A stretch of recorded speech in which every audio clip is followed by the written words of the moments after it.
Bonjour à tous et bienvenue dans la vidéo. Comme vous le savez, ce lundi 17 février à 14h13 local à Toronto, le vol Delta 4819, un Sergi 900 qui décollait de Minneapolis pour se poser à Toronto, mis en œuvre par Endeavour Air, qui est en fait un sous-traitant de Delta, eh bien, a mal terminé et a fini sans aile sur le dos au niveau de l'interception de la piste 15 gauche et de la piste 23. Plus de peur, peu de mal. Au moment où je vous parle, on savait qu'il y avait 3 blessés en état grave, mais apparemment ils sont tous les 3 sortis d'affaire. Donc ces images absolument incroyables qui circulent, eh bien, n'ont pas amené à mort d'homme, et c'est une excellente chose.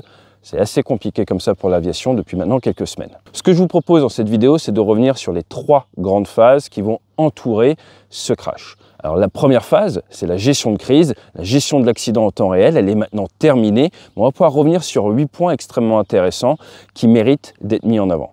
Dans un deuxième temps, c'est la phase dans laquelle nous sommes en train de rentrer, la phase médiatique, avec le grand public qui veut des réponses, qui émet des spéculations. Et on va essayer de vous éduquer, de vous informer de la manière la plus efficace et professionnelle possible pour que vous puissiez mieux appréhender ce sujet, mieux comprendre le tenant et les aboutissants d'un point de vue technique.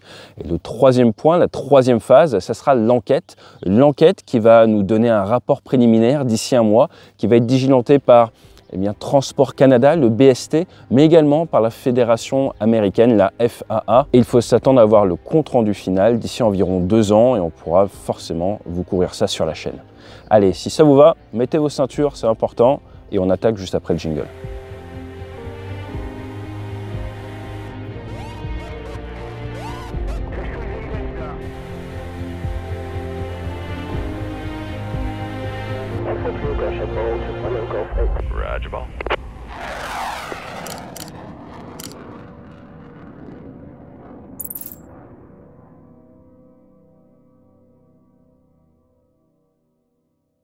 Avant même de rentrer dans toutes les considérations techniques, j'ai envie de revenir sur cette phase 1. Pourquoi? Eh bien parce que certains professionnels ont fait un excellent travail.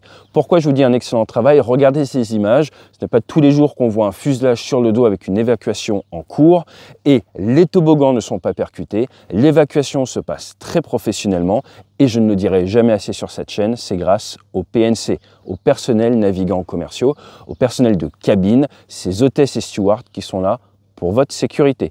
Leur objectif, c'est de pouvoir évacuer l'avion en moins de 90 secondes avec seulement la moitié des sorties disponibles. Là, ce que vous voyez, c'est qu'ils ont pensé à désactiver les toboggans pour que quand on ouvre les portes, eh bien, ils ne viennent pas se percuter et entraver la sortie. Il fallait y penser, ils l'ont fait et ça a forcément, probablement sauvé des vies. Donc bravo à eux. Le deuxième point, ce sont les passagers. On en parle souvent sur la chaîne, ne sortez pas avec vos bagages. Là, on voit quelques sacs à dos, mais on ne voit pas vraiment de valise cabine, ce qui est une excellente chose. Rappelez-vous l'évacuation du 350 à Tokyo. Les passagers avaient pu sortir avant que l'avion prenne feu parce qu'ils n'avaient pas gêné avec leurs bagages. En cas d'évacuation comme ça, ne sortez pas avec vos bagages. Et moi, je conseille de toujours porter ses manteaux ou son bonnet dans ces régions du monde parce que si vous sortez, choc thermique peut être intéressant. Surtout si, numéro 3, les pompiers arrivent extrêmement vite. Ils ont un contrat pour arriver en quelques minutes seulement, hein. Généralement c'est en moins de 2 minutes sur le lieu du crash. Là vous avez la caserne de pompiers nord qui est juste à côté et on a les communications radio avec les renforts qui sont arrivés de la caserne sud, qui ont dû traverser les pistes et remonter du sud. Attention néanmoins. Vous voyez que ces pompiers, ils arrivent, ils ont un travail à faire. On les voit attaquer le feu, attaquer les fluides, ce qui est une excellente chose. Mais on les voit également envoyer un peu d'eau sur les personnes qui évacuent. Quand vous évacuez sur une piste, il faut faire extrêmement attention. Là, on a de la chance ces 2 jours avec des visibilités correctes. Mais rappelez-vous, San Francisco, il y avait eu un crash, il y avait eu des passagers qui avaient évacué, qui avaient survécu après l'évacuation, qui avaient été écrasés par les pompiers.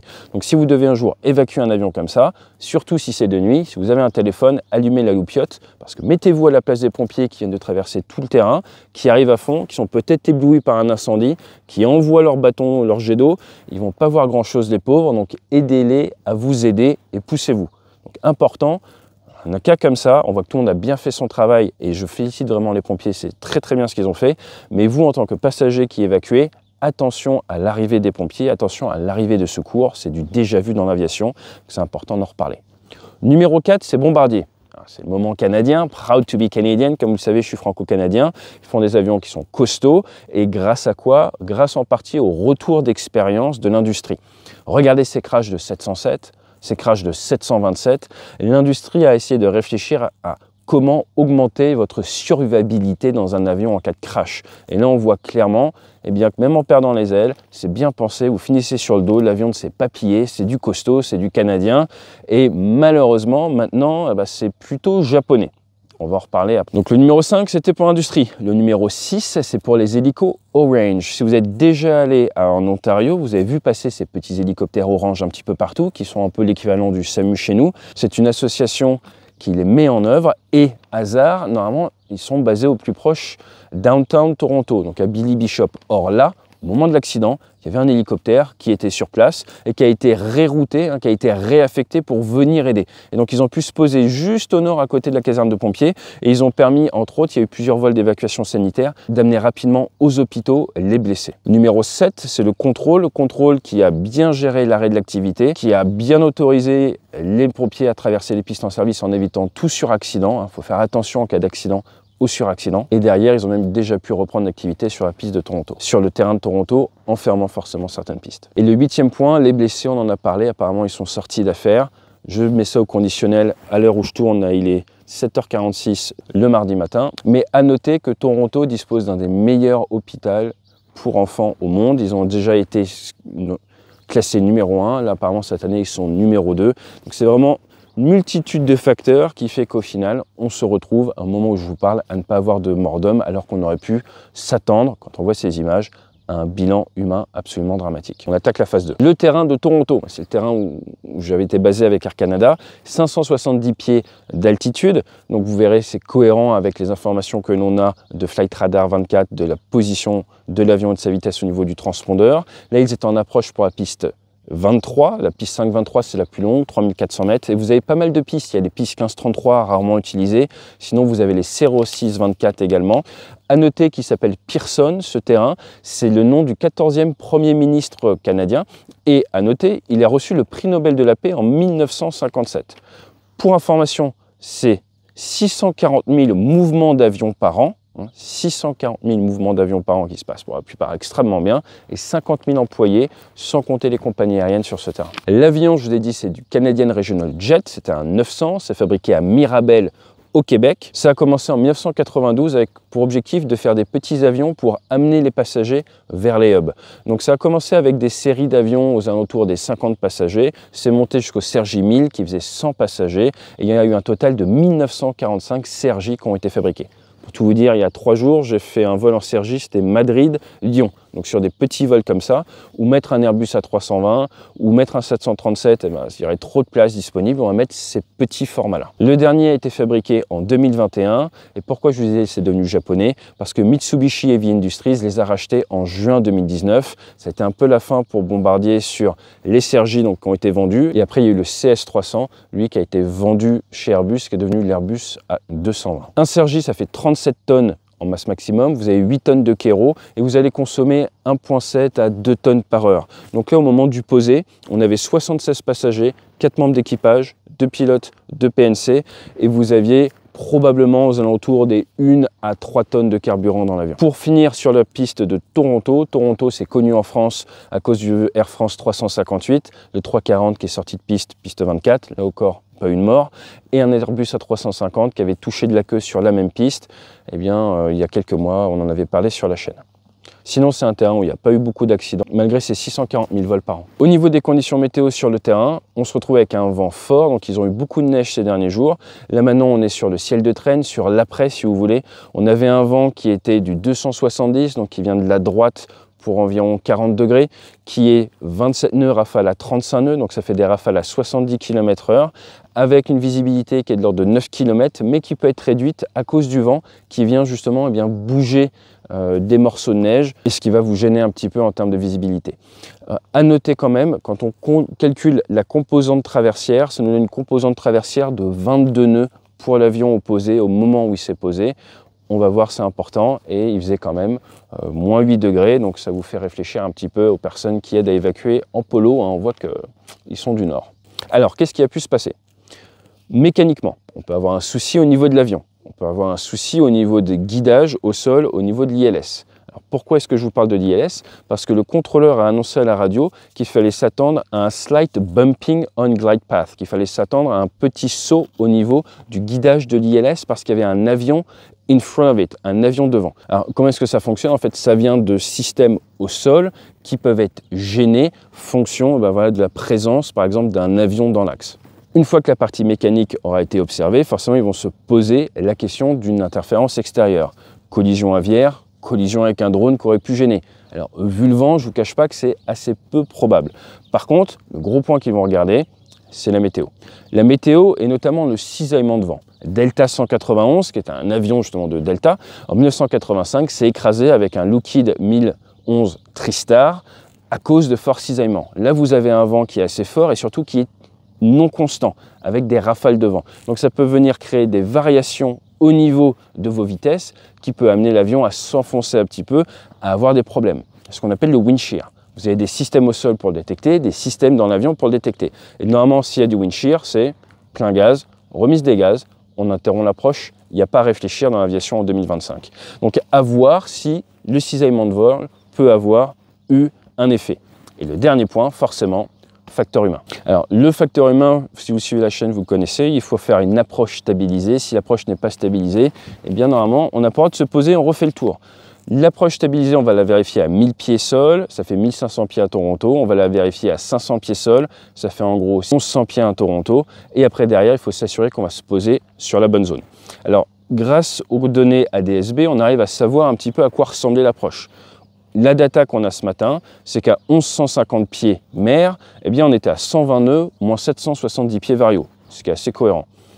Ensuite, on est à 1050 pieds, 120 nœuds, moins 768 pieds, et ça continue, et on est très stable en termes de vitesse. On est à plus ou moins 2 nœuds des 120 nœuds, qui ressemblent à la vitesse de référence. Et la dernière data que l'on a, c'est à 575 pieds, donc juste au moment du poser, ou juste avant le poser, là on a 110 nœuds, et moins 1024 pieds variaux. Alors là, c'est intéressant. Pourquoi? Parce que la vitesse a réduit et parce que le variomètre est plus fort. Donc, on va voir dans les prochaines heures si cette data est confirmée ou modifiée par Flight Radar 24, mais ce que ça nous amène à penser, c'est qu'il y a eu un enfoncement et une réduction de la vitesse en très très courte finale. Et quand on voit ces images, eh bien effectivement, ça a l'air confirmé par le fait que l'avion monte en incidence, réduit sa vitesse d'avancement, se retrouve à s'enfoncer. Qu'est-ce qui peut vous amener à faire ça? Un cisaillement de vent, une réduction des gaz et quelqu'un qui s'accroche aux manches. Et autre point notable, c'est le fait qu'en fait, l'avion a touché apparemment court par rapport au point d'aboutissement, le point de toucher des roues normalement visé. Et là, on est sur un posé qui aurait eu lieu de manière un peu courte, ce qui vient appuyer bien, le problème au niveau du bilan énergétique de l'avion. Point à noter, juste avant la piste, vous avez une autoroute, donc encore une fois, le pire a largement été évité. Donc à l'heure actuelle, on ne sait pas et on ne peut pas dire ce qui s'est passé. Ce que l'on voit, c'est une réduction du bilan énergétique de l'avion, une augmentation de sa vitesse de chute, son taux de chute, probablement, voire quasi sûr, au-delà des 1000 pieds par minute. Et là, si on regarde un petit peu ce qui s'est déjà passé dans l'aviation, en 2007, il y a un Airbus A320 qui avait tapé à 900 pieds par minute, donc ça serait moins fort que là. Ça fait en gros 3,15 G au moment du posé. Ça avait amené une déformation du train. L'avion avait dû être amené en vol train-sortie depuis la Grèce jusqu'à Toulouse pour être réparé. Mais vous voyez qu'aux alentours des 800-900 pieds, ça fait des dégâts. Au-dessus de 900 pieds, on parle d'atterrissage sévère, il va falloir analyser tout ça. Mais en plus, les CRJ, vous voyez que c'est des petits trains, c'est pas fait pour apponter, en français dans le texte. Donc il y a de grandes chances que l'enquête s'intéresse à cette réduction de la vitesse et augmentation de la vitesse de chute en très courte finale. Essayez de comprendre si c'est lié à des événements extérieurs, le vent, à des événements liés à la machine, mécanique, ou alors si ça vient d'une décision, d'une action de la part des équipages. Ce qui nous amène directement à la phase numéro 3, rapport préliminaire dans 1 mois, rapport définitif d'ici 1 à 2 ans. En attendant, pourquoi ces vidéos? Pour vous permettre de mieux comprendre ce qui se passe, pour essayer de couper court à certaines théories du complot. On a déjà vu des choses qui disent que c'est la même piste, la 23, qu'à Washington. Non, ça n'a rien à voir, c'est le même type d'avion, c'est pas le même problème. N'oubliez pas qu'il y a 100 à 150 000 vols par jour en 2025 dans l'aérien et ça se passe extrêmement bien. Le message que je voudrais faire passer également, c'est que l'aviation, ce n'est pas que les pilotes, ce n'est pas que les PNT. Là, vous voyez que grâce aux PNC, que grâce aux pompiers d'aéroport, que grâce aux pilotes d'hélico, que grâce aux docteurs, eh bien, tout le monde arrive à faire en sorte que même avec des événements comme ça, on se retrouve avec des bilans humains qui, au moment où je vous parle, sont nuls ou, dans tous les cas, sont quand même très peu élevé par rapport au même type d'accident s'il avait eu lieu il y a 20 ou 30 ans. Et ça, c'est grâce au fruit du retour d'expérience, à la formation, aux standards de l'industrie et accessoirement au fait que c'est une industrie, on a cette chance, où il y a énormément de passionnés et énormément de personnes qui ont à cœur de bien faire. Donc s'il y a une chose qu'on peut retenir à court terme, avant le rapport préliminaire sur cet accident, c'est l'engagement de tous les professionnels qui ont permis de faire en sorte que cet accident n'ait pas un bilan humain qui soit plus dramatique. Si vous devez prendre l'avion dans les prochains jours, n'ayez pas peur. Moi, je reprends l'avion en famille dans quelques jours. Dites-vous que les standards et tous ces retours d'expérience ne font que tirer l'industrie vers le haut, vers plus de sécurité. Allez, c'est pas tout. Magnifique lever de soleil. On va voir si vous êtes fort, si vous arrivez à savoir où je me trouve. Mais là, maintenant, on part en séminaire avec des clients. Donc, faut que je me prépare un minimum. Allez, à très vite et fly safe.